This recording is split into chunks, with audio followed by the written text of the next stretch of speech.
Good evening, everybody, and welcome to another week of Behind the Mic here on ASTV Productions. Many thanks for spending part of your Friday night with us. Again, I'm Jonathan Hodgson, along with you for another conversation with a great sportscaster, and we're really excited for tonight's show, which is coming to you live from my studio here in Victoria, and soon to be Okotoks with GINO De PAOLI, the play-by-play voice of the Okotoks Oilers of the Alberta Junior Hockey League.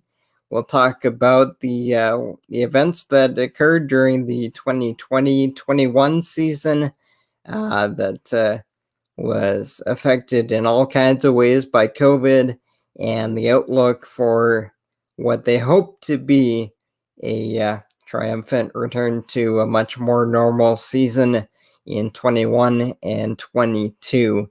And we'll also, in our second block, the middle block, we'll be joined by an old friend of ours, former goaltender for the Oilers, Riley Morris. He played 4 seasons for the Okotoks Oilers and has played 2 seasons of youth sports hockey for Mount Royal University in Calgary. When he was with the Oilers, Riley was the 2017-18 AJHL and CJHL top goaltender, and also had one game in the broadcast booth with GINO when he was with the Oilers. So we'll have some fun talking about old memories and, of course, some of the players that have gone through that Oilers program. Jacob Bernard-Docker, Dylan Holloway, facing Cale Makar, who played in Brooks. It's going to be fun. So, before we go to our first break and bring in GINO on the other side, we'll remind you that you can always find Behind the Mic here on Facebook and on astvproductions.com. Both of those places is where you can find all of our other shows here at ASTV and our live game broadcasts. And if you'd like further updates, you can also follow ASTV on Twitter. So we're going to step aside here for our first break and come in on the other side with GINO De PAOLI from the Okotoks Oilers. Once again, thanks so much for spending your Friday evening with us. This is Jonathan Hodgson for Behind the Mic. We'll be right back.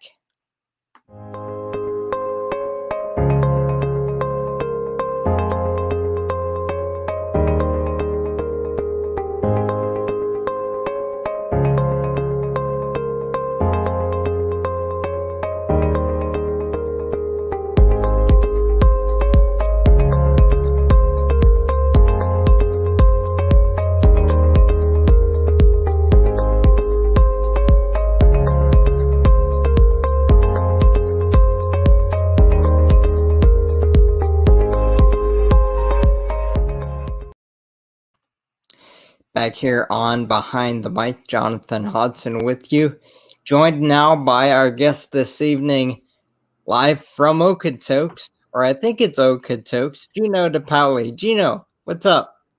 Not much, man. Just actually, I'm in Calgary right now, so it's one of those. I drive past Okotoks. Hey, it's still pretty much home to me. Besides for my humble abode in at the farm in Calgary, Alberta. For those who don't know where that is, it's south of Calgary, about 45 minutes. Blink, you'll miss it, sort of place. So I'm excited to be here. I haven't had to do a whole lot of work for a long time in this aspect, so I'm looking forward to tonight.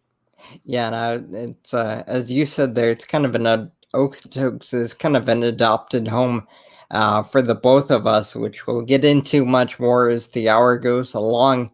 But like you mentioned there, it's been a really weird year for sportscasters everywhere. And it was one of the positive things that came out of it for myself was the opportunity to do this show and reach out to a bunch of great broadcasting contacts and friends who were, for a lot of the last year plus, sitting in their living rooms, wishing they could be at games, and new capability to catch up in this forum. So that's been one of the positives that's come out of it for myself. What's your COVID experience been like? I've consumed a lot of craft beer in the pandemic for myself is probably number one. I've started to enjoy that. And from a sports side, it's just kind of, I took a break. I took a pretty good break from it. And usually during the winters and, the early spring, I'm hard into playoffs for hockey. And I got to spend a lot of time with my girlfriend this year. And I kind of told her, I said, well, this isn't going to probably last for a while. I'm me being home at 4:00 on a game day where it could have been. So it's going to be a little bit of a culture shock, I think, when we get back to the fall. Hopefully that's where we're at when we get to that point. But I think just more than anything, going through this pandemic, every day was a different kind of experience. And you learn to try and be a lot nicer. It's hard, but I've kind of learned something. There's some people that I also, when this is over and I can maybe see them again, I'm probably going to bypass them too at the same time. You kind of see some people's true colors a little bit, and you think, well, when your back's against the wall, you kind of see what you can be, right? But then you meet people along. You do still meet the odd person in a pandemic that you realize, hey, that's somebody that I should be in contact with. That's somebody I should make sure I know what they're doing with, like fine folks like yourself. And it doesn't matter who you are. So COVID's been different, and you just really know who your friends are in situations like that and who you can count on and lean on when, to be honest, every day is just a whirlwind of ups and downs. We're never getting out of this. When are we getting out of this? Where's my vaccine? I want my other one now. Like, it's an up and down thing. We're halfway there. I got my first vaccine. So I'm not an anti or pro-vax, but you know what? It's going to help fix a lot of problems. So go get vaccinated as soon as you can. And that's kind of the situation a lot of sports are in right now. Speaking specifically to where you're at in Alberta, but it's similar to where I'm at in BC right now. It's kind of the reopening of sports is kind of all tied into things like that. But before we get into a little bit more of the outlook for the upcoming season for the AJHL and the Oilers, I wanted to take a moment to just kind of go back to what you did get of the 2020-21 season, and kind of take us through what that experience was like, having a front row seat to seeing that, and how tough that was on your players to kind of be in various stages of limbo throughout the season. Well, to be honest, it was difficult. It doesn't matter if you're a volunteer, a member of a coaching staff, a trainer, myself as a broadcaster, or the players.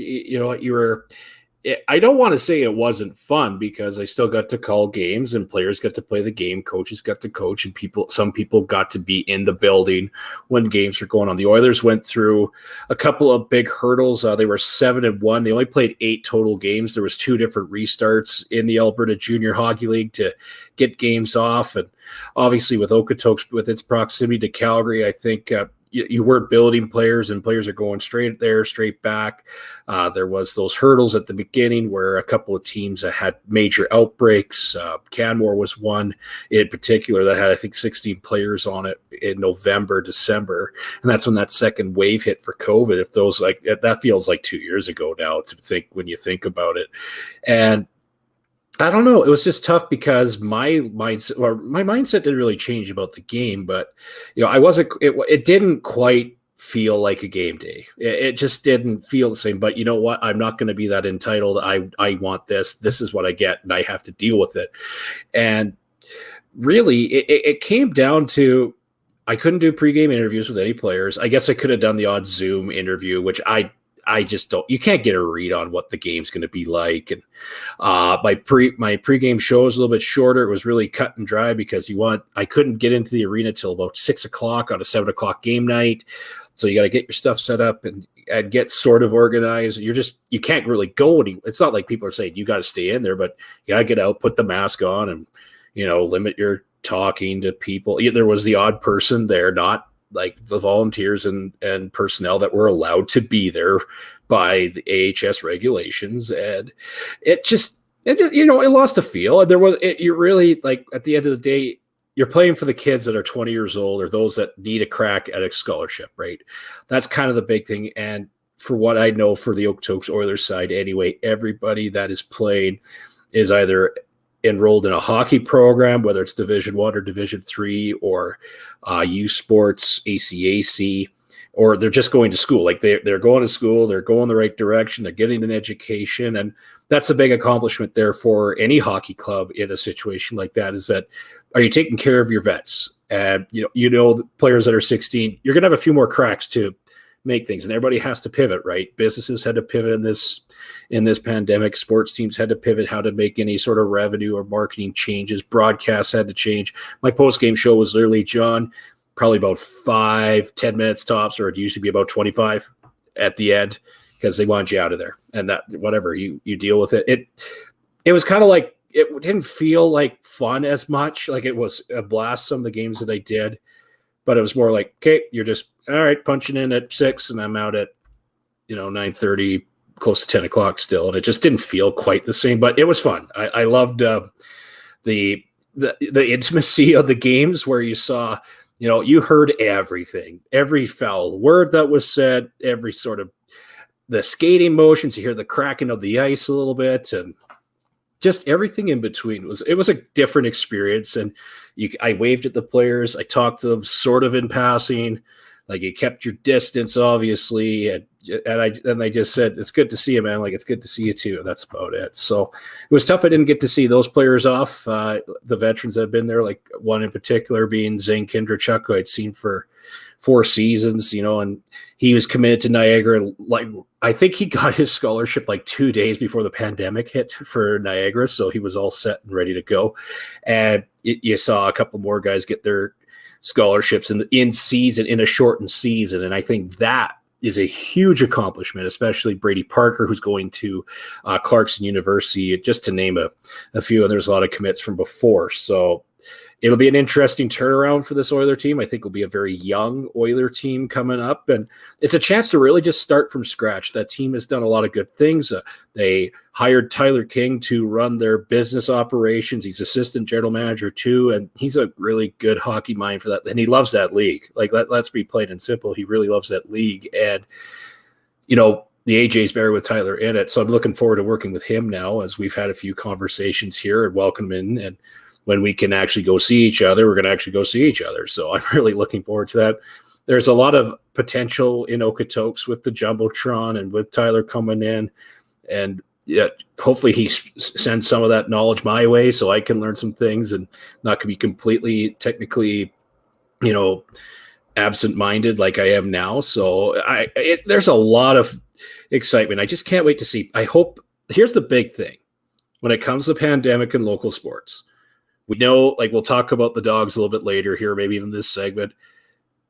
I want fans to come back and realize what they had and support these kind of teams.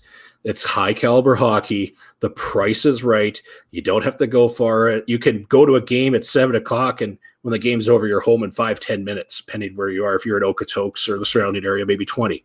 It's not the end of the world for a long trip into the city, and all the fun stuff ensues. And again, you're going to compete with an NHL market. You're not going to win. Like, that doesn't matter there. But I just hope, like, fans realize, well, we can't go to the big place, but there's this place here, and you can establish who you're sitting next to at the game, right? Like, maybe you develop a relationship that way. Buy season tickets. These players will never forget stuff like that. And I'm hoping for, like, the big thing for junior A teams coming out of this, your entertainment better be top notch. You almost have to be in an area. And again, I'll mention the Dogs again, because half the time I can't, like, if I was a fan there, I can't remember who won the game. Like, it was the experience and being there. Like, you need to have that win or lose. You need to have a good time. And that's going to be really important that go for any local sport that wants to be successful going forward. And kind of supporting a couple of those points you made there. Was one of the big things for the AJHL this coming season is they're welcoming in the Blackfalds Bulldogs, and they've been pushing out some content on their social media pages about the new facility they're building there just north of Red Deer. How important and how beneficial do you think that is for the league to have that presence in kind of that greater Red Deer area, that central Alberta region, to kind of break up that gap between the bunch of teams in the south and the bunch in the north? Well, to be honest, for Blackfalds, they took over for the Calgary Mustangs, and I simply put it this: from a league perspective, it's not a free spot on the bingo card anymore. I hope it's one of those not a guaranteed win night at Father David Bauer Arena when it was the Mustangs. It's one of those where I think you've automatically got credibility. When you have fans, you're going to have some good nights in there, whether you're a good team or a bad team. That stadium or that rink is going to be state of the art construction. I can't remember if it's Eagle Builders Arena or whatever it's called. I can't remember, to be honest. But the guy who's running the team, Doug Quinn, has been very well known in hockey when it comes to the province of Alberta. And he was part of those Red Deer Optimist Chiefs U18 teams that were so good, went to TELUS Cups and winning the Alberta AAA leagues, or being right there at the end every year he was coaching. He's credible. He's got a good support staff in there as well, and he's doing things right off the hop.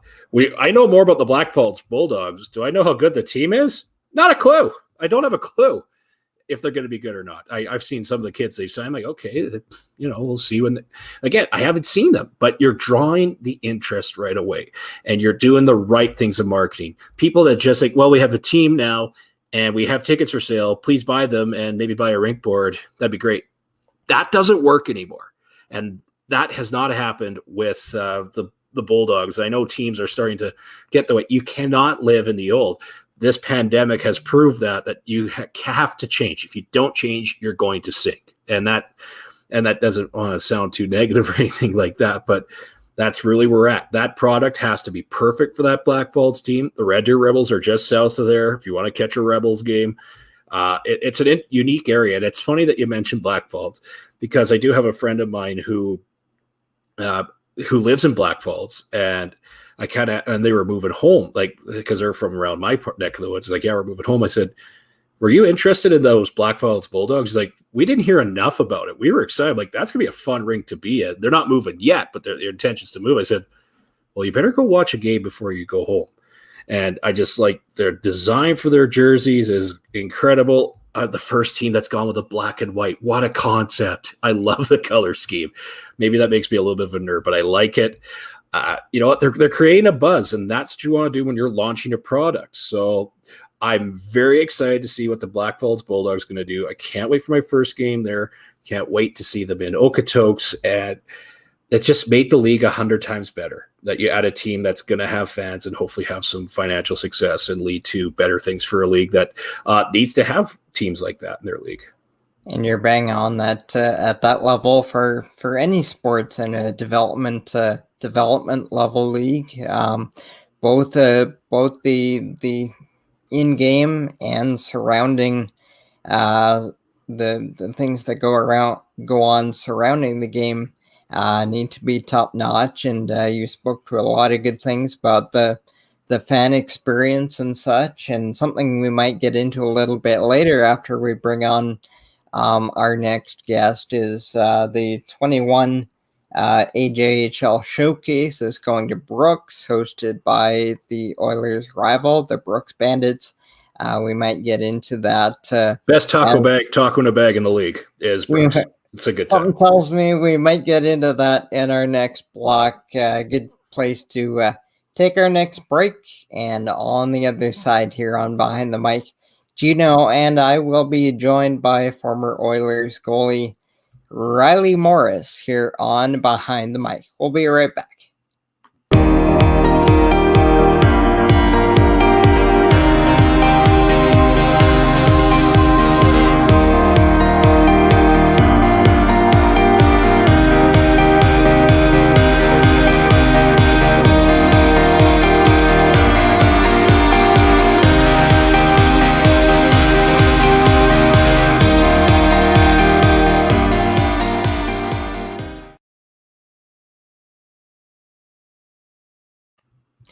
Back here on Behind the Mic, Jonathan Hodgson and GINO De PAOLI, joined now by Riley Morris, former goaltender with the Okotoks Oilers, 2017-18 AJHL and CJHL top goaltender. Did I miss anything in that intro there, Riley? No, John, I think you were too kind. Thanks for having me on today, you guys. I'm super excited to catch up with you guys. I mean, it's been too long since people have been able to see each other, but yeah, it's gonna be nice to connect here. Former Northwest Flame, I'll add. That's one thing. Former Northwest Flame. Yeah, like you said, Riley, it's been too long. It's been great to be able to do things like this, but it's been way too long since I've made a trip home to catch up with you at the billet house and such. So what's I know that you were playing with Mount Royal University, and we'll get into something about that in a moment here. But just kind of an overview on what your last year has looked like, and how you've been able to stay active and stay into the game. Yeah, for sure. You know, it's been a tough year for sure. I mean, the only good thing is that everyone was dealt the same hand this year. It wasn't that some teams were folding, some teams weren't. It's everyone was in the same situation. So it was tough. And I will commend MRU and Bert Gilling, our head coach. Thought he did a fantastic job. We were on the ice 5 times a week up until about late November. So we had tons of ice. We were kind of gearing up for a couple exhibition games. They're throwing around the idea of like an Alberta Cup. So our practices were pretty intense. Like guys were still, we had new players coming in, guys who were trying to sign in the coast. So practices were pretty intense. We thought we were going to get a couple games in. We actually had a little stint in late November where we were talking about possibly going up and bubbling in Red Deer to play against the Canadian World Junior team as just a prep weekend before they went into the World Juniors there. So we were very fortunate. We got a lot of ice time, but we didn't get a game in, which is obviously why we all played the game, which was unfortunate to see. But like I said, we were all dealt the same hand. It's not like some teams were playing and some weren't. So it was a tough year for sure, but try to just stay mentally and physically sharp. Yeah, and that was something that I was going to bring up with you as well. Back in the winter before the World Juniors, Canada was having their selection camp in Red Deer, and kind of in place of that usual U Sports All-Star Series they usually have at the junior selection camp, I believe it was going to be Mount Royal with Calgary and maybe Alberta were slated to come into Red Deer and play some tune-up games against the selection camp squad, but then a couple of COVID cases knocked down any chance of that. What was the anticipation level like to hopefully come in and get a shot against the junior selection team?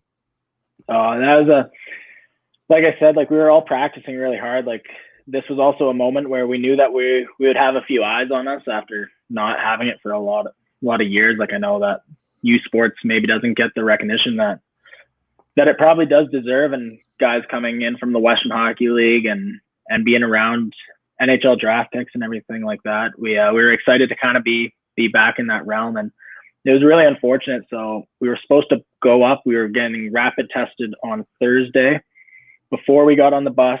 Once we got off the bus, once we got to the hotel, and we'd get tested every day. But that Monday, I actually texted our head coach and I just said, hey, like, I don't know if it's just I'm not feeling great. Like I'm a little bit nervous about this. Like I can't tell. I'm gonna go get tested just to be safe.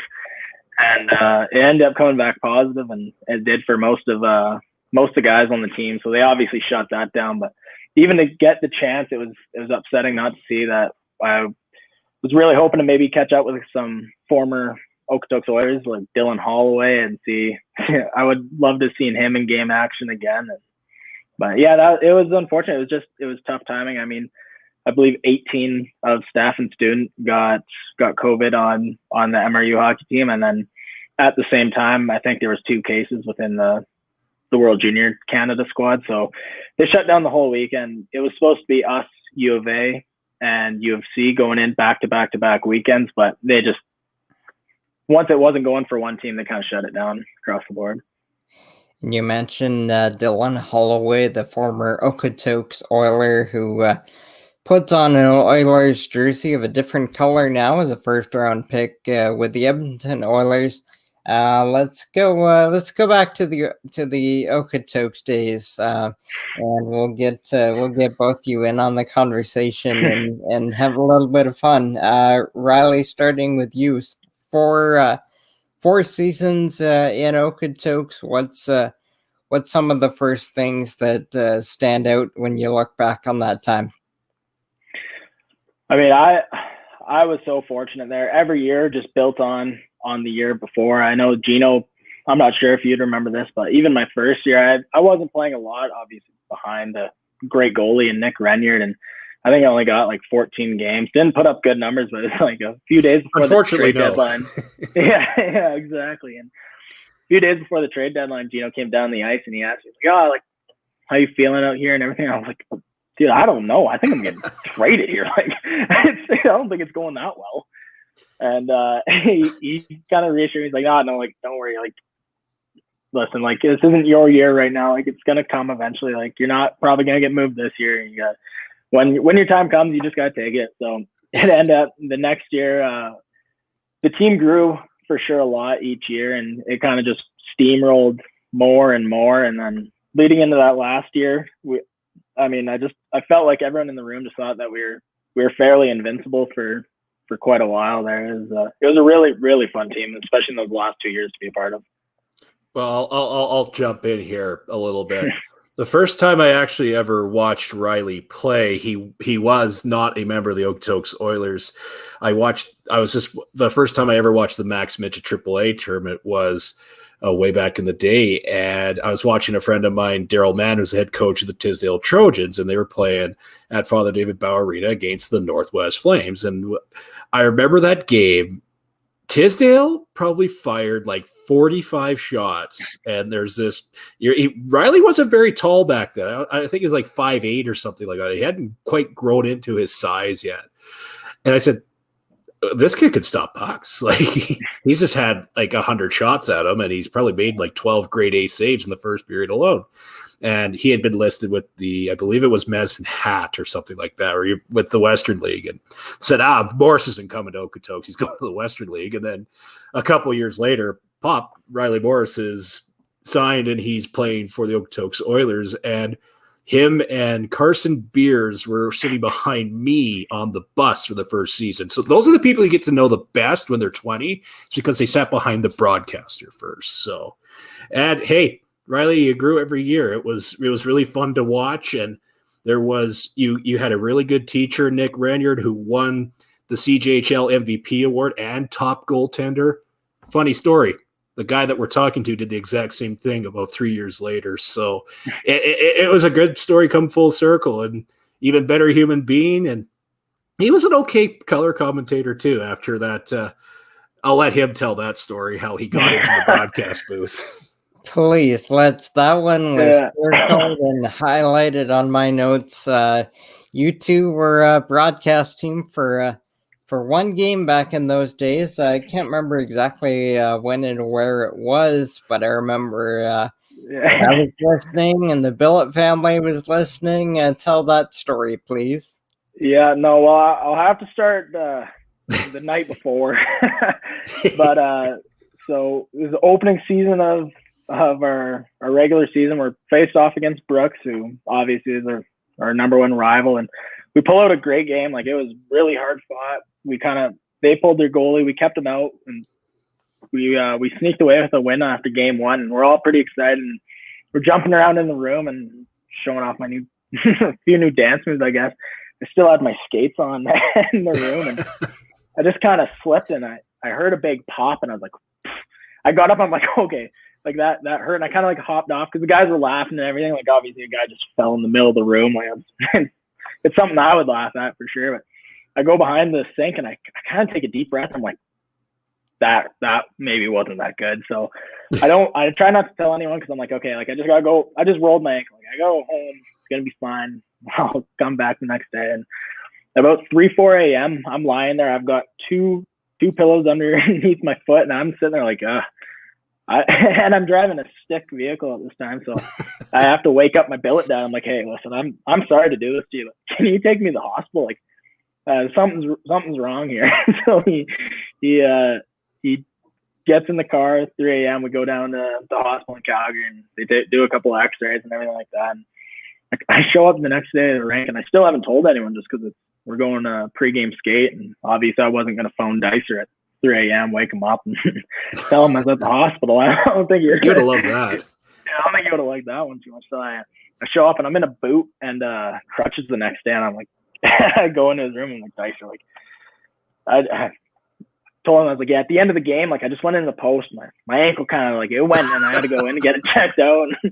So either way, that next game we're going to Brooks, so I'm back to back with them, and I pull in, and I remember just kind of seeing a couple of their players and everything like that, and I'm still in my suit, and I see Paps, and I kind of like see him just kind of looking over at me. He's like, what is this guy doing? Like, why isn't he going and getting dressed? But yeah, so that was Gino asked me before the game, and I was moping around a little bit. I was pretty upset. Obviously, it was Well, you were going to do stats, and I got you out of doing stats, so I got you going to the booth. Well, and that was going to be my punishment. I was going to count face-offs that night. So Gino comes over to me and he's like, hey, like, do you want to come like in the booth? And I was like, sure, like anything to get a stats. So like he was saying earlier in the show, go to the concession, grab a grade A taco in a bag. the best taco in a bag in Western Canada. It's one of the best things Brooks has to offer for sure. But so we hopped in the booth, and again, we're sitting beside Tyler King, and he's kind of again looking at me. He's like, what are you doing here? Oh, yeah, that was great. I remember that. Everybody's like, what's wrong with Brad? I'm like, he's just got the flu. Like I kept playing it off that he just had to, like, I don't know if I said you had to get tested for mono or like, I played it off too. I played dumb through that whole thing. I was like, yeah, he's just not playing tonight. They wanted to roll Ben Howard, who actually, he was the unsung hero of the Oilers because how long were you out for? A while, Ben went in there and stole the game, and I actually do keep up with him quite a bit now, and he went on a crazy run. Like, I know that because I missed, I think, maybe 19 straight games, and Ben played every single one of them. A lot of the times we couldn't find another goalie, so that's right. He'd be in net, and he'd be working away, and they would have him in one end, and Dice would be like, get to the other end. He would sprint all the way over there. I'm like, God, this guy's played 19 games and he's playing 2 goalies in practice. Like, what is going on? Yeah, he did great. But yeah, so I stepped in the booth, and I think even on the air, if I like ever went back, and I don't think I ever would, but if I listened to myself on that broadcast, I think you allude to it a few times, like, oh, Riley Morris in the broadcast booth, not in tonight, feeling sick. Yeah, it was good. You did good. You did. Everybody, when they start, they don't say a lot, then you get more comfortable. And the team and the Oilers, we controlled that game. The Oilers did. For like right from puck drop, it was all Okotoks all the time, except for I think one point. And Ben Howard was unbelievable that game. Like randomly, I always notice this about Brooks early on in the season, whether they're on a run or not, they can't hit the broadside of the barn for like 4 or 5 games before they get into a groove. It seems like they have sharpshooters, but they can't hit the net. But that night they were slinging. Like, there's a push here. Like, you could get 5 shots past. And Ben, I think it was like a 3 or 4-1 game. They only got 1 goal, and the rest was history. And then Riley, I said, well, I don't want to see you back here ever again. So that was kind of the rule. He stood on his head that game, and I remember I was watching him, and I was so happy because I worked out. He was jumping when he shouldn't have been. Yeah, well, for the last 2 years before, I was working out with him in the gym, and I was kind of watching him grow, and then he's a monster too. Like, that guy throws around weight. He casually goes on like 10Ks just for fun now, and like he is a beast. But he went in there, and I was so proud because what a first game to have. And I was also sitting there, and I had to take a step back. I'm like, oh, I might be in trouble here. Right, I might have lost my ass. After game 1, I'm out. So, yeah. He would have been the trade bait at the deadline, right? Because they'd still have you. Yeah, and he did great. Like, I mean, I think that he went like 17-2 to start his AJHL career, which was just phenomenal. Unprecedented as a rookie. Yeah, well, and even like going back to it, like comparing his first game, he's keeping Brooks to 1 goal, which anyone in that league knows that it's a pretty tough feat to do. And I was looking back at my first game and I was telling him, I'm like, man, like you did something pretty special. I remember I let in 6 my first game and got pulled against Drumheller. Like well, that's right. Yes. Yeah, I remember that. This was pretty cool what you just did tonight, Ben. And that's right. I remember that. Was Cale Makar in Brooks back then? Yeah, he was. He was there my 19 year, and I believe you're 18 year too. I was gonna say I don't think he was there my 20 year when Ben was there, but yeah, I got 2 years to watch him play, and that was something itself as well to see. Well, yeah, it wasn't even fair. It seemed like I look back at the ever-precedented Game 5 debacle, where I think I talked about this on John Easthorpe's show too, about there was only one player. This is the Oilers. I don't know if you guys were going to win that series, but you had pushed and were ahead against Brooks in Game 5 of the South Island 2017. And you guys were up 2-1 in the third period of Game 5. And Brooks was playing not very well that night, except for Cale Makar. He made the goal that he scored to tie, and this will take nothing away from Riley Morris's abilities of a goaltender.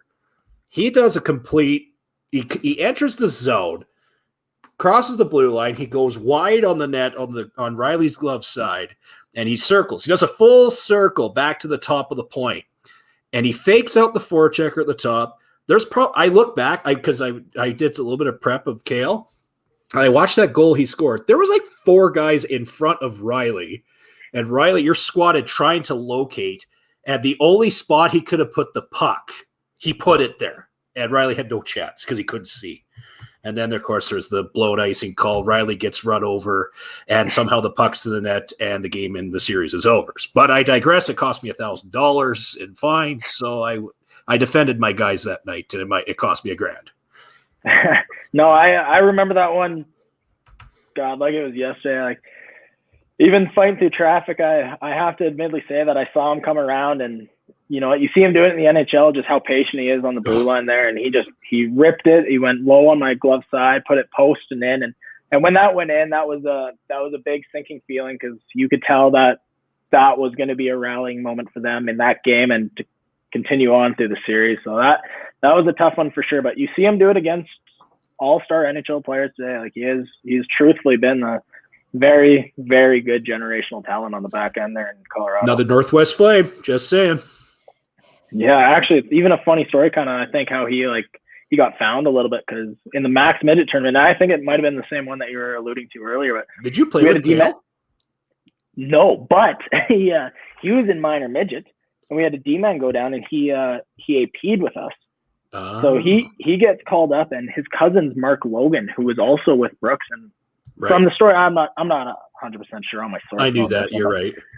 Yeah. So apparently Mark told Paps, hey, go down, check him out, if you're at the tournament, my little cousin's playing. And apparently after warm up, Paps saw what apparently no one else did and went down there. And we were also in Medicine Hat together. That's where I was drafted. I think that he was on the drafter list there as well. And so I saw him there, and I thought really that he was going to try to go the WHL route. And then Paps found him out of a major midget game as a call-up, and the rest is history for him there. And he's probably going to win a Calder or win a Norris here pretty quick. Maybe a Stanley Cup. Oh yeah. And we've alluded a little bit to a couple of the dudes that you played with in Okotoks, and JBD, Bernard Docker, and Dylan Holloway. I believe you were with both of them at some point in your career. What was that like? And we'll centralize it on the 17-18 season, when you guys were the number 1 ranked team in the regular season, went through to the final, falling to Spruce Grove. That was the season that your the AJ's top goalie, the CJ's top goalie. Phenomenal year. Just couldn't put a capper on it at the end there. What was that year like with the success you had and being able to play behind talents like that? Yeah, it was great. Like I said, like we were just so fortunate, especially those last few years. Like we felt like we were just invincible because I thought that our older talent and like Carson Beers, Carter Huber, Tanner Ladder could just really, really control the play, just how strong they were. And then you'd work down the line, and those two guys were incredible. I know with Jacob, they were pretty different, but similar in their own ways. They were two competitors, but Jacob, after every practice, would run his own drills every once in a while, and a few of the older guys, like our captain Carter Huber, kind of started picking up on it. And he just would watch him, so he started calling it the Bernard Docker School of Excellence. So and then about halfway through the year, he was just running these drills by himself. But about halfway through, he had like 5 or 6 guys behind him that would line up and start doing the same things that he was doing. Like the maturity on the kid, like he was born to be a professional hockey player. He's had the maturity of a 35-year-old, 20-year vet forever. Like he really does have it all. And same with Dylan. Like they're just massive competitors. If you go look back at his 16-year-old year, he just refused to give the puck up. I would find at least once a game he'd be on a rush, stumble, kind of get tripped up. He'd be on his knees, but he would stay on his knees and just try to pull one more move out from on his knees. He'd toe drag a bunch of guys and feed off the puck. And you could just tell how badly those guys wanted. And obviously that's very indicative of the success that we had having players like that on our team. And last one I wanted to get to before we get you out of here, Riley. We could talk all night, and if you have all night, we might. But I wanted to note that you guys, the Oilers, against Spruce Grove again, you guys played the last hockey game at the old Northlands Coliseum in Edmonton, a 6-4 win. Riley, you were the starting goalie for the Oilers in that game. Gino, I'll start with you, being in the broadcast booth for the last hockey game at the Northlands Coliseum. Somebody who has great appreciation for the old Calgary Edmonton games of past years. How cool was that to be able to be in the booth at the Coliseum to close it down? Well, to be honest, it's in my top 5 of experiences in broadcasting, Johnny. And I feel bad. Our logger at the radio station, I don't have the game of me calling it. I wish I would have saved that, and I didn't. But as long as I don't go senile and have bad memory, which maybe it will happen, I'll remember that till the day I die. And being there, and we got a nice grand tour, like with Riley, and we all got the big tour of Rexall because we had to get there early and do a whole bunch of media, and I had guests galore. And there was the signed tiles, there was a framed one of Gretzky somewhere there was Messier, there was Curry, there was Fear, and Grant Fear was there. We met him, and just in passing, I believe, and it was just a fun experience. The game itself, the Oilers had control for 95% of the game. Spruce had a bit of a pushback. But there's one moment, and I've talked to Riley about this before. It's late in the game, and it's already 6-4. And Spruce pulled their goaltender, and I looked, and they dumped the puck down. And Riley is a pretty decent puck handler. I don't know if he is anymore. I'm not sure. I'm sure he is. And I looked and I was far back, and I saw him kind of look to flick his wrist and try and shoot it. I was thinking, and I said in the booth, I'm like, he's going to go for this. He's going to take a shot and try to hit the empty net as a goaltender. Wouldn't that have been something if the last goal ever scored at Rexall was by a goalie? And you said, I thought about it, but then I played in the corner because I didn't want to lose the game. So I gave you a little bit of hell for that. And the worst part was we drove to Drayton Valley that night. We didn't celebrate in Edmonton. I was so pissed, and we played so bad the next day. And I blame that on the trainer. I blame that on Chuck for doing that. So, but that's my experience. Like there was so many, but for Riley, he was on the ice, man. That was something else. Yeah, Riley and Gino mentioned that Grant Fear was in the building. How much of a sense of the history of the place did you have, and was that kind of, how meaningful of an experience was that for you? Yeah, it was crazy. One thing that Gino did forget to mention, I mean, we did get to see Grant Fear, but he forgot to mention that grand tour that we went on was led by Ryan Smith, and That's right.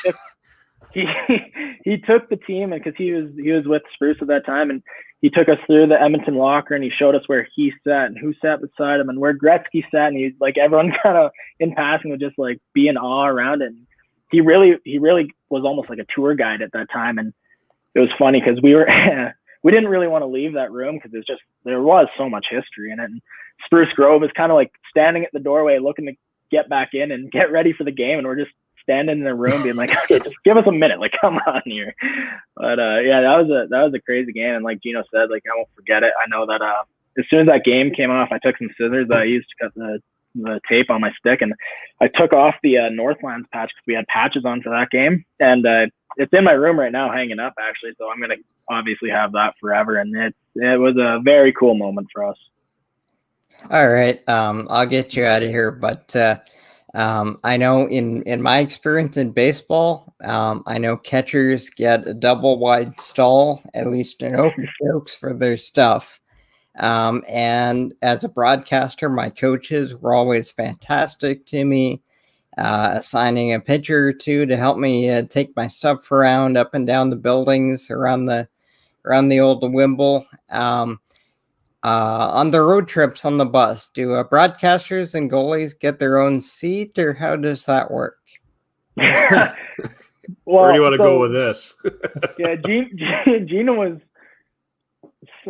pretty tightly packed with another guy for some of our trips, and I was right behind him, pretty packed in with all the Gatorade. So me and Sean Emmett, two guys over 6 feet tall and over 230 pounds. It wasn't comfortable for a while.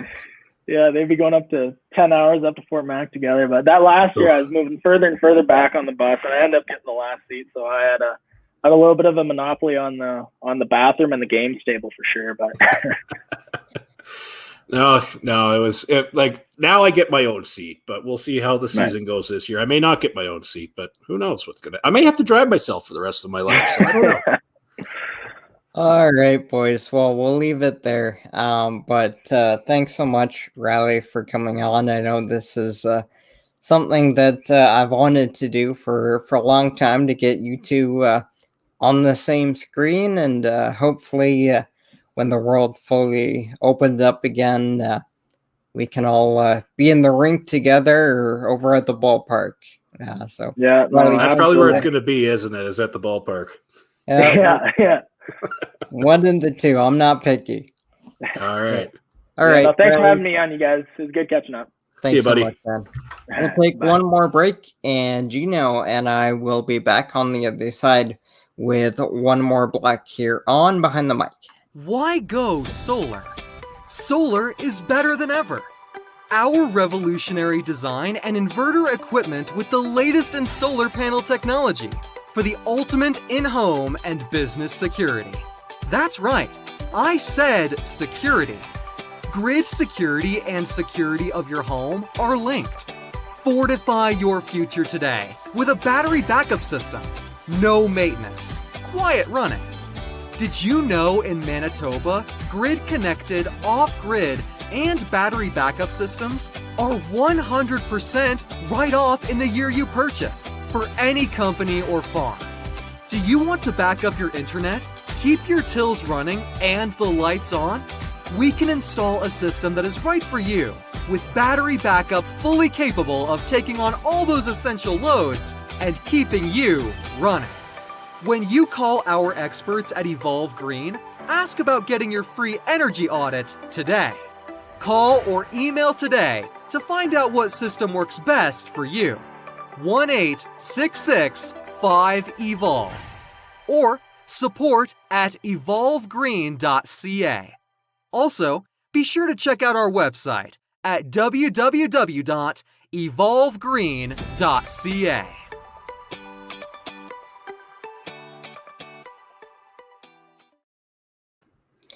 Back here on Behind the Mic, Jonathan Hodgson, joined for one more segment by GINO De PAOLI. Had a lot of fun in that middle segment with Riley Morris, former goalie with the Okotoks Oilers, and we ran a few minutes long, so I apologize, Gino, if we keep you a couple of minutes longer. No, I got all night. Well, maybe not all night, but I've got more than an hour. It's fine. That was was a great opportunity to get Gino or to get Riley into the conversation and catch up. When was the last time you and Riley had a good chance to catch up like that? You know, it was probably right before the pandemic. Riley still comes to Oiler games, and I think he came in the booth for a guest thing, and we talked, and I think we had drinks after or something like that. There's a few players that I'll stick my neck out for. That would be probably player number 1 or 2 on my list that I would do that for, because he's been a pretty special human being and has done a lot of good things for myself. And when you're a broadcaster, it's tough being on, I'm not a member of the team. I get that, but feel welcome and, important part of the team as well. And Riley was right there. And from the little 15-year-old to the, he'd be what? As a 90, he'd be like 23, 24 years old now. Like, hey, he's grown quite a bit. So you learn a lot, and they learn a lot from you. So he's one of the best I've ever dealt with in my time in Okotoks. No ifs or buts about it. I'll echo those sentiments as well. He and I, as I alluded to in that segment, he and I shared a billet family for a while. I was the summer son and he was the winter son, and so we had some conversations in the billet living room. And I ended up coming to some games and saw him over at the ballpark a number of times. So that was a lot of fun. But here in the last block, I wanted to dive more into your story here for a few minutes, kind of your beginnings in broadcasting and some of the things you've been able to do up to this point. So we'll go back to young Gino. What got you into hockey, and what got you into broadcasting? Well, it's a kind of I'm the road that nobody should travel, I think, when it comes to broadcasting, but it started at a young age. It wasn't even hockey that got me into broadcasting. The first time I ever noticed something cool about announcing of any kind was the late Joe Carberry of the Calgary Stampede chuck wagon races. And here's the horn and they're off. And I was like, holy crap, this is like the coolest thing for a 6-year-old Gino to see. And, it started there. And then I started again to hockey. I probably was maybe a little bit of a late bloomer, not too much, but listening to Peter Marr on the radio at 66 CFR in Calgary, the time before it became 960.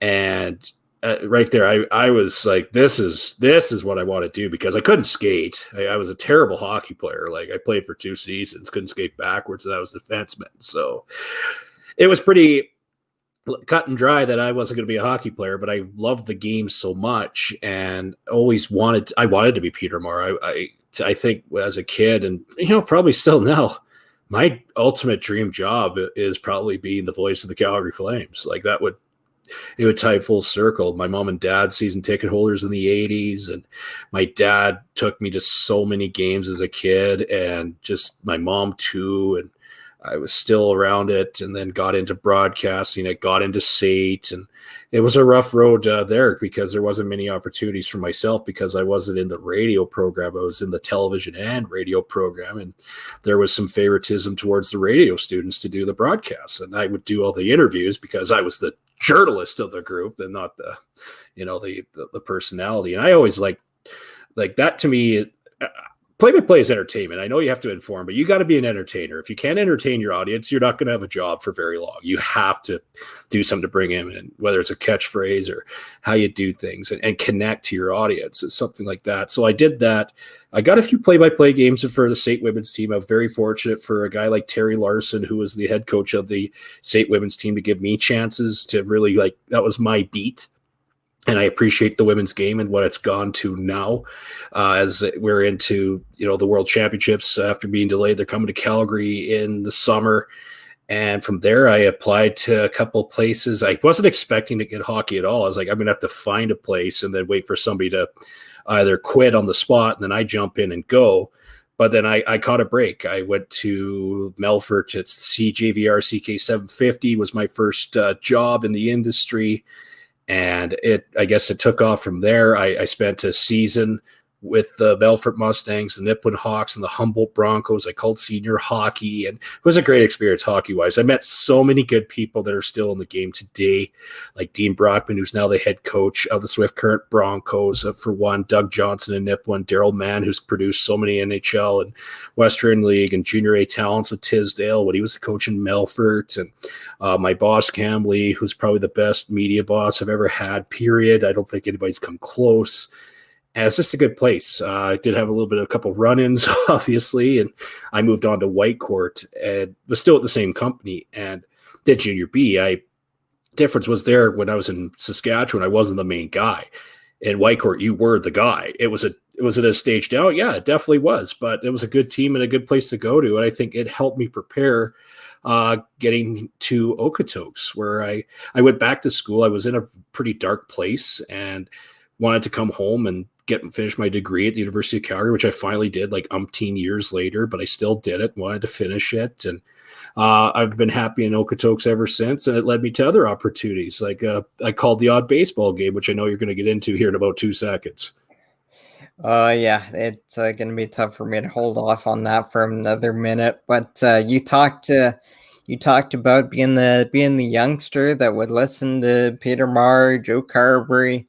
What's that like when you've been in the industry and you've done some of your own work for a while, and you start to meet some of these accomplished people, and you start to get some really accomplished broadcasters as peers and as friends? What's that like, and who are some of the important people for you? Well, I'll be honest. There's a lot, and there's some I obviously don't talk to. Probably. I remember one in particular. Actually, you've had her on your show. Was Lisa Bowes. I did an interview with her when I was at SAIT, and it was just on a whim. I emailed and said you had to interview somebody in the industry, and I said, well, why not Lisa Bowes? I remember watching her on the Scotia. She's in Calgary. Great. It didn't matter. Like, she was an incredible broadcaster, and we've continued to connect on social media. Nothing crazy, nothing out of the ordinary, but a good human and willing to, be caring and wanting the best for you. And Lisa's one of those. I think obviously Chris Cuthford is one for me too. I've never met him, but I have his spotting board prep. He showed me how to do. Well, he didn't show me. He said here he mailed it to me, like a copy of a game he did. I think he's the best this country has to offer when it comes to hockey play-by-play and football. We'll put it that way too. And Peter Loubardias too. And I'm probably a late Peter Loubardias fan. I started listening to him when he was the voice of the Flames on Sportsnet, and and his voice, and it wasn't even that like his presence.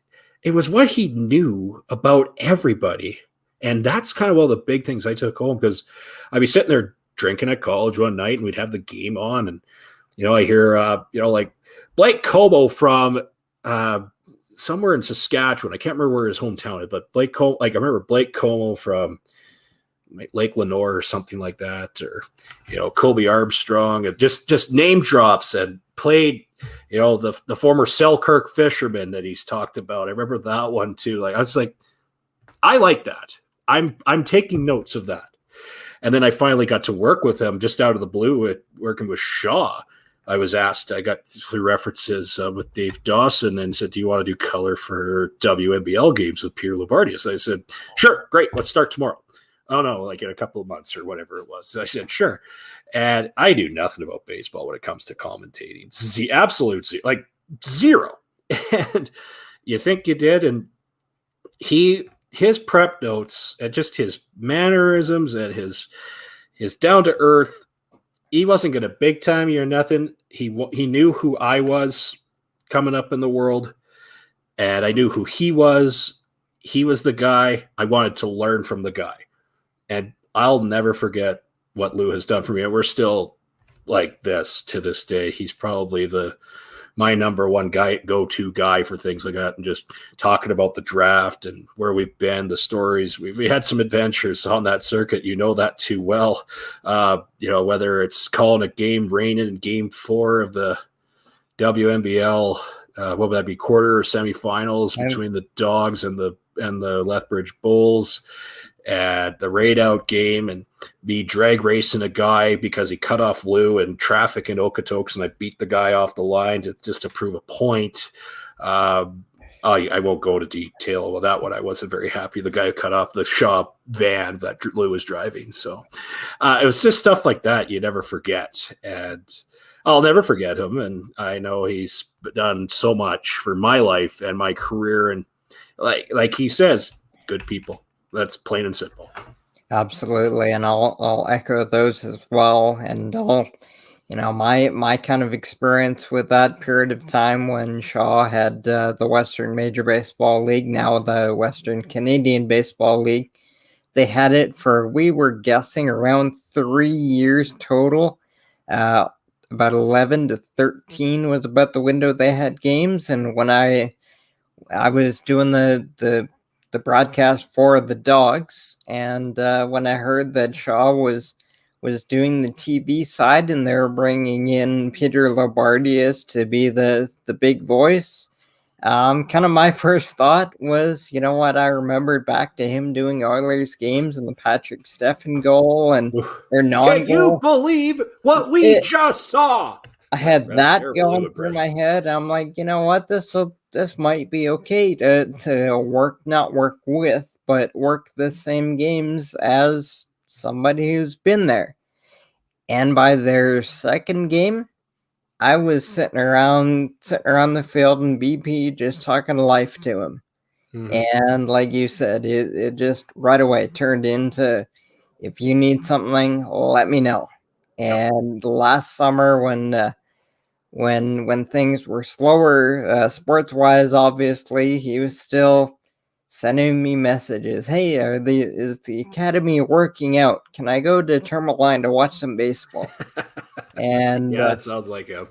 By the way, that's part of why his baseball calls were so good, because he's pretty much as big a baseball guy as a hockey guy. He might be a bigger baseball guy. I don't know. I'll never be able to get that out of him. But I know for a fact, he said it doesn't matter if it's the NHL or the Western League or the Western Major Baseball League at the time. You got to love it. That's what he always kind of said. You got to love it.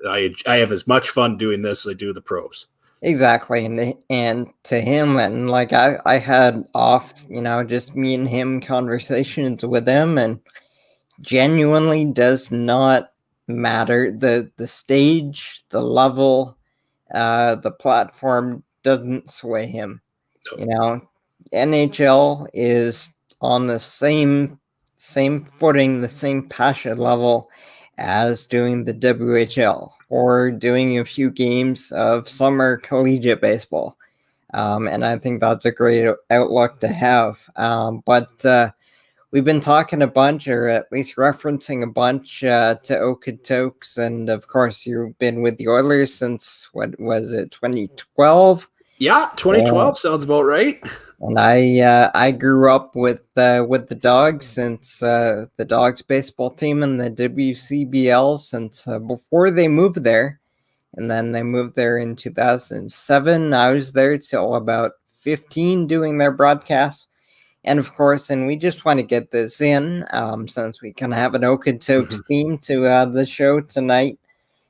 They, of course, were not able to play. The Western Canadian Baseball League was not able to play last season, and they're looking like they're good to go for a bit of an altered return to play this summer.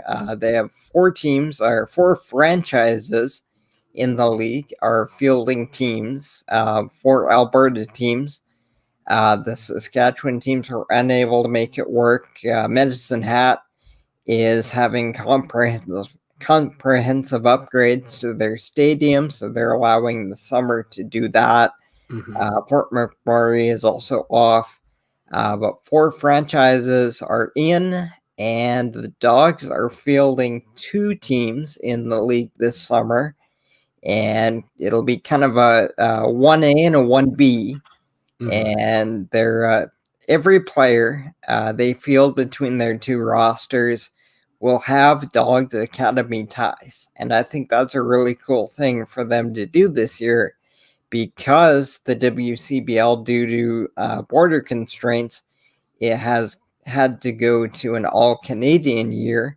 So the Dogs, what they're calling the Dogs Black Team, is going to be a mixture of Dogs Academy graduates along with their some of their top current players who are in the Dogs Youth Academy, and then their Red Team, which is basically their 1B team, is going to be a little bit younger still, with even more academy players. But both of us have spent a lot of time at that yard, obviously.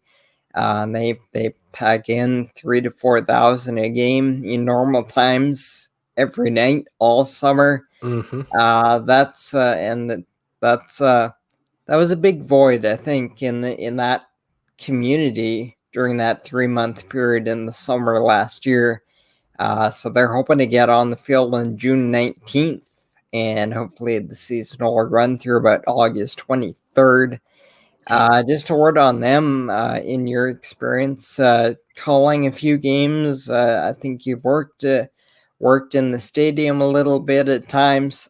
Just how much do you think that'll mean for that community to have baseball back in probably a limited capacity with fan capacities and such? But how much will that just mean to have the Dogs back playing baseball? It's huge, Johnny. You. I'm surprised you haven't built like a small house like behind the bullpens or something like that yet, because you probably should, because you'd save yourself a lot of time traveling everywhere. To be, like I said before, even the Dogs have won oodles of championships. I got to call the 2019 WCBL title game at Siemens Stadium. Incredible atmosphere. It was a cold night, and it was fun. And just again, it almost didn't. There's diehard baseball fans, but it almost didn't matter win or lose. It was going somewhere and doing something. Or, hey, you want to go to the Dogs game tonight? Yeah, I'll see you there. That's what that stadium has become, more so than the baseball. It's a meeting place. It's your gigantic water cooler talk. And just bringing communities together. Like, you get people from Calgary, from Okotoks, High River, out in Vulcan. All that surrounding area is covered with baseball. Is a hidden gem in this province. That was the first sport a lot of people played. Not hockey, was baseball. And Johnny Urcandia and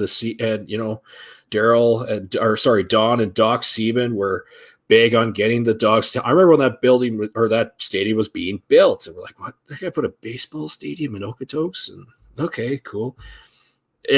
That place is like it's home, and it's like you put that on a postcard, right? I think it's just camaraderie and sport, baseball, booze, and people are some of my favorite things in the world, Johnny. And we get to see that all again. And if I'm going to call some games, I think I'm going to. We'll see what the capacity is. It's going to feel like, Kate, we got over it. Like the pandemic is almost over, which, who knows, right, with what's going on.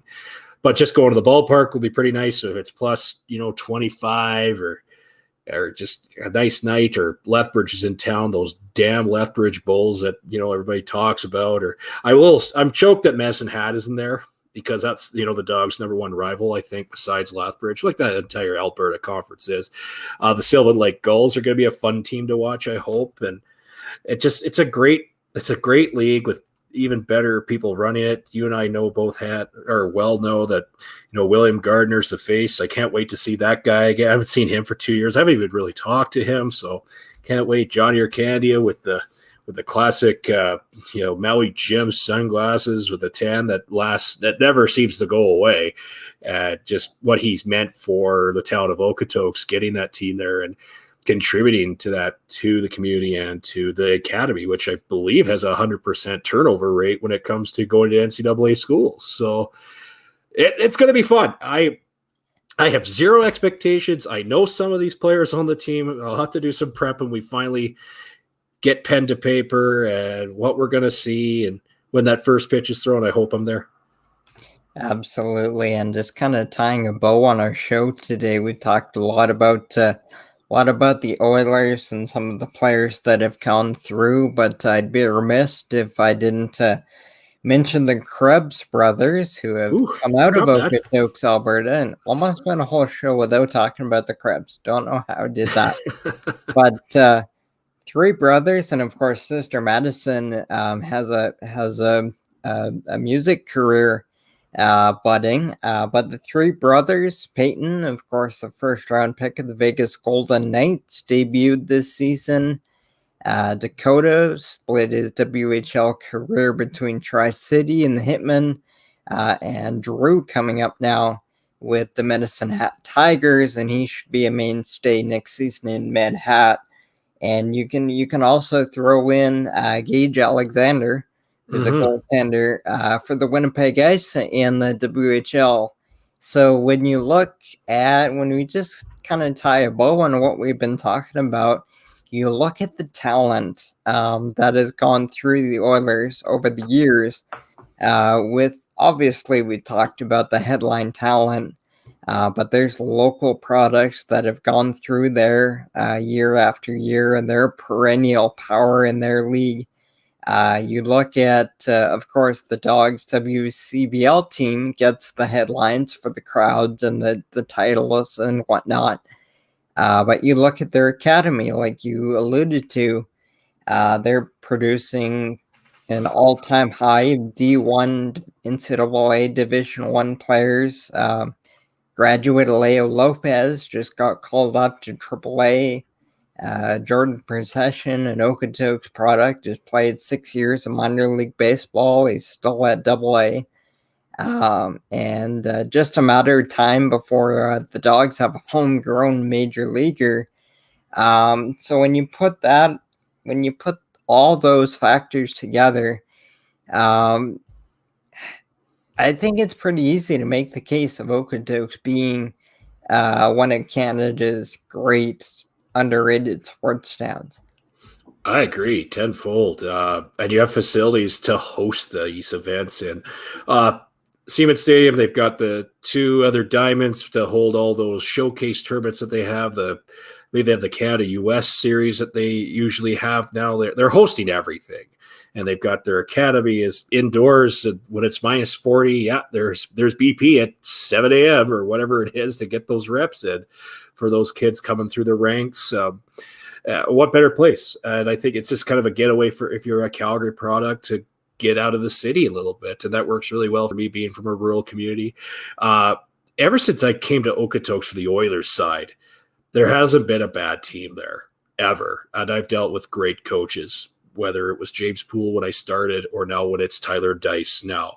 I've been treated very well, and they've treated their players extremely well and moved them on to the next level the best they could and put a winning product on. But yeah, it really is. And it's a beautiful place to live. It's a great place to live. I'd love to call that home if I can ever make enough money and buy a house there, So I'm hoping for something like that down the road for myself. But it has everything, has the right people in place at times, and I can't say enough. Come visit. Like, man, I'll give you a tour. Johnny will give you a tour if he's there too. Like, anybody will do that. So, just a very friendly place, and it has, like I said, it has everything, and it's a growing place. I hope it doesn't get too big, but if it does, I think that will lead us to, like you said, those high caliber talents that we're going to see. So you mentioned that you're hopeful to call some Dogs action this summer if everything goes to plan, and then with the next AJHL season coming in the fall, hopefully with more normal setting than what we had this past year. Of course, kind of what do you expect your summer to look like from a personal perspective? Do you expect to maybe start to get back in that rhythm of what you expect to be doing at that time of year as hockey approaches?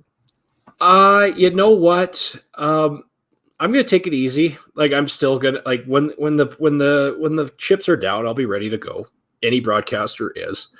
For hockey, I've always had, like, baseball works so perfectly because when baseball season's over, usually camp is right around the corner, right? So you get about a week off and then the players are back on the ice. So I'll be like next week or in a couple of weeks, it's going to be a little weird. I'm not sure what's going to entail yet for the baseball side of things. Like seeing that stadium empty, which I feel like it might start that way. And I'm not going to say it's going to, but just limited capacity. It's going to seem a little bit weird as long as we can get back to something where there's noise and atmosphere. It just creates a better place for everybody. I'll be ready to go. Like, I think we're now at a point in my career where I'm not the rookie anymore. I can't be. I can't treat myself like one that I'm an up-and-comer. I'm not an up-and-comer, but, I'm not speaking that way. But, it's time to, nut up or shut up when it comes to this business for myself. And this is a big year for myself, not just for the players and the coaches. It's a big year for myself. How have I grown, and how do I make the world a better place and become a better broadcaster at the same time? It's a great outlook to have on things. You've always been one of my biggest supporters and best friends in the business. Gino, thanks so much for coming on, and hopefully we can do this in person at the rink and at the ballpark as soon as possible. Siemens Stadium, I'll buy the first hot dog. I'll say I miss those things too. Like I'm a food guy. I miss those Okotoks hot dogs. I'll tell you that right now too. So first one's on me, and I can't wait to see you, my friend. Sounds good, buddy. Thanks so much for doing this. Appreciate it. I'll be back on the other side of one more break here to tie up the show and get you set for next week. Thanks for watching Behind the Mic here on ASTV Productions. I'll be back to wrap it up right after this.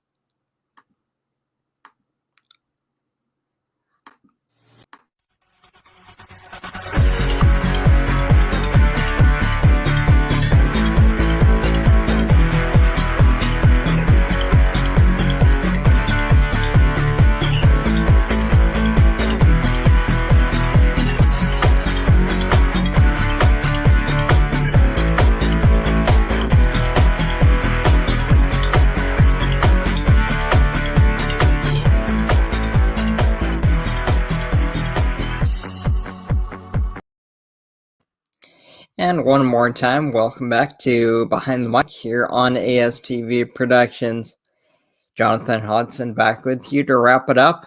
Fun show tonight with GINO De PAOLI and Riley Morris from the Okotoks Oilers, talking stories from their Oilers days and what we hope to see this coming year in Okotoks in terms of the Oilers and the Dogs. And a little bit about Gino's journey in sportscasting. Hope you enjoyed it. I had fun. Hopefully you did too. One more thanks to Gino and Riley for coming on with us tonight. I really appreciate their time, and we appreciate your time as well. So that'll do it for this week on Behind the Mic. If you missed any part of the show, you can watch our archives, astvproductions.com, as well as YouTube, and we simulcast every Friday night on the website and on Facebook. Fridays at 5 Pacific, 8 Eastern, same time, same place. We'll be back with you next week on Friday, June 11th for another baseball show, and the announcement for next week's guest will be coming up in a few days. So once again, thanks so much for spending part of your Friday night with us. Jonathan Hodgson for ASTV Productions, and Behind the Mic for my guests tonight, Gino and Riley.